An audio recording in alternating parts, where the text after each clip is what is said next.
ये जो पैसे आईएमएफ के आ रहे हैं, एक दरवाजे से आएंगे दूसरे दरवाजे से चले जाएंगे। आईएमएफ एक मगरबी ताकतों का बैंक है। आखिरी दफ़ा इंडिया 91 में आईएमएफ के पास गया था, उसके बाद नहीं गया। 2/3 बच्चे मेल न्यूट्रिशन का शिकार है। वहाँ पर कुत्तों और बिल्ली के लिए इम्पोर्टेड खाना रखना मैं समझता हूँ कि गैर अखलाकी है।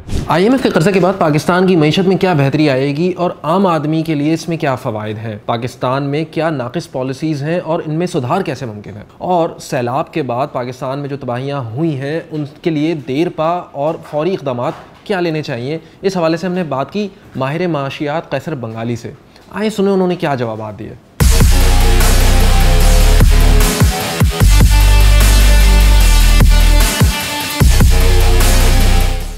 देखिए, ये जो हम आईएमएफ के पास जाते हैं और आईएमएफ के जो भी शराइत होते हैं, इसमें आईएमएफ का कोई कसूर नहीं है। आप ऐसे अंदरूनी हालात क्यों पैदा करते हैं कि आईएमएफ के पास जाना पड़े? आईएमएफ एक इंटरनेशनल बैंक है जो इमरजेंसी में फंडिंग प्रोवाइड करता है। अगर आप अपनी इमरजेंसी 20 साल तक मुस्तकिल रखेंगे तो आपका कसूर है। और किसी भी बैंक के पास कोई जाए, कोई फैक्ट्री वाला जाए, दुकानदार जाए, कोई और बिजनेस वाला जाए कर्जा लेने के लिए बैंक के पास, वो कहेगा अच्छा ठीक है, अपने प्रॉफिट एंड लॉस स्टेटमेंट दिखाओ, असासे कितने हैं आपके। बेसिकली उनका तो इंटरेस्ट ये होता है कि आप वापस कर पाएंगे कि नहीं।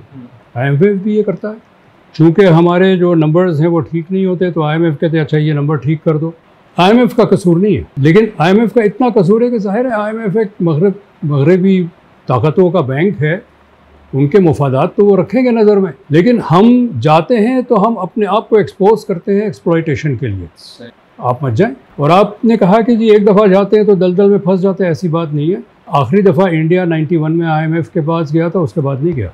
91 के बाद उन्होंने वो रिफॉर्म्स किए जिसके बाद उनको ज़रूरत ही नहीं पड़ी आईएमएफ के पास जाने की। वो अपने जो कर्ज़ा देते हैं वो देखना चाहते हैं कि ये कर्ज़ा वापस होगा या नहीं होगा, तो वो शराइत रखते हैं।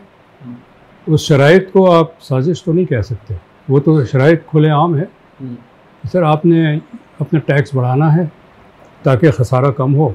डिवैल्यू आपने करेंसी का इसलिए करना है कि इंपोर्ट्स महंगे हो तो इंपोर्ट कम हो और एक्सपोर्ट्स बढ़े। ये जो पैसे आईएमएफ के आ रहे हैं, एक दरवाजे से आएंगे दूसरे दरवाजे से चले जाएंगे, इसलिए कि ये कर्ज़ा हमने लिया है पुराने कर्ज़ा वापस करने के लिए।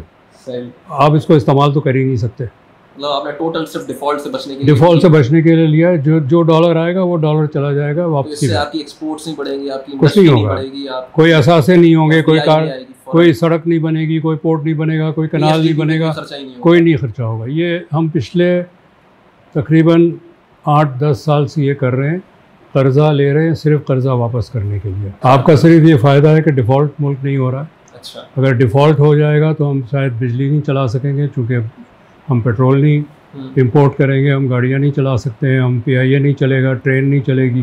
डिफ़ॉल्ट से बचने का फ़ायदा ये है कि हम बत्ती भी हमने खोली हुई है, पंखा भी खोला हुआ है, आप गाड़ी में भी आए हैं। आईएमएफ कहता है कि अगर ख़सारा आपका ज़्यादा है तो आप टैक्स मज़ीद जमा करो तो ख़सारा कम हो जाएगा। हम कहते हैं कि नहीं, टैक्स ज़्यादा नहीं जमा करो।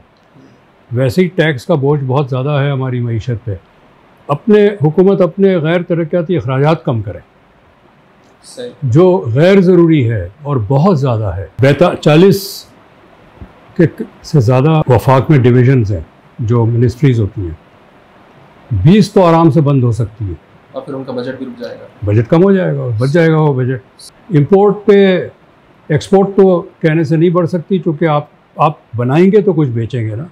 हमने पिछले 40 साल से हमारे मैन्युफैक्चरिंग सेक्टर को कमज़ोर किया है। दानिस्ता, मैं दानिस्ता इसलिए भी कह रहा हूँ कि मुशर्रफ के ज़माने में हाईएस्ट लेवल पे बयानात होते थे कि हम पाकिस्तान को एक सर्विस ओरिएंटेड इकॉनमी बनाएंगे।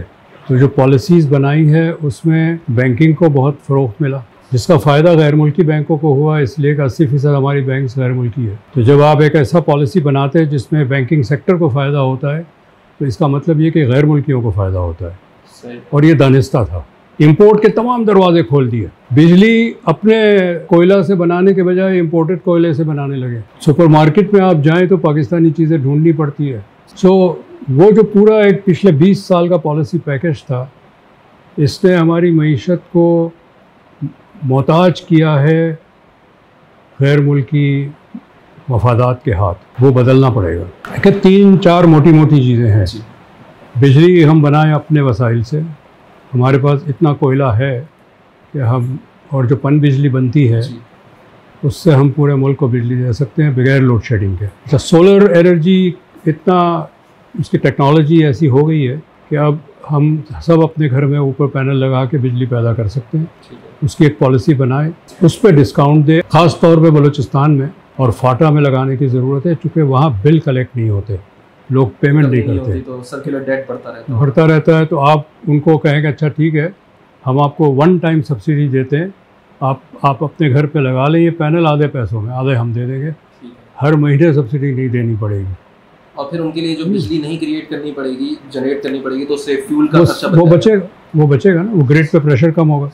दूसरा ये कि 1970 तक जो मेजर गुड्स ट्रांसपोर्टेशन का ज़रिया था वो रेल था, हमने उसके बाद उसको शिफ्ट किया रोड पे। अच्छा, रोड ट्रांसपोर्ट जो है 1/3 ज़्यादा फ्यूल इस्तेमाल करता है रेल के मुकाबले में, जो हम इंपोर्ट करते हैं। अगर हम वापस रेल की तरफ चले जाएं, वो फ्यूल की इंपोर्ट में कमी होगी, तो हमारा जो डॉलर पे प्रेशर है कम पड़ेगा। तीसरी चीज़, गैर ज़रूरी इंपोर्ट से जो बैन करने की ज़रूरत है, अभी बैन किया फिर खोल दिया, तो लेकिन ये बंद करे। ये अमाउंट छोटा है लेकिन इसको बैन करने की ज़रूरत है, क्योंकि जिस मुल्क में 2/3 बच्चे मैलन्यूट्रिशन का शिकार है, वहाँ पर कुत्तों और बिल्ली के लिए इंपोर्टेड विटामिन फोर्टिफाइड खाना रखना मैं समझता हूँ कि गैर अखलाकी है।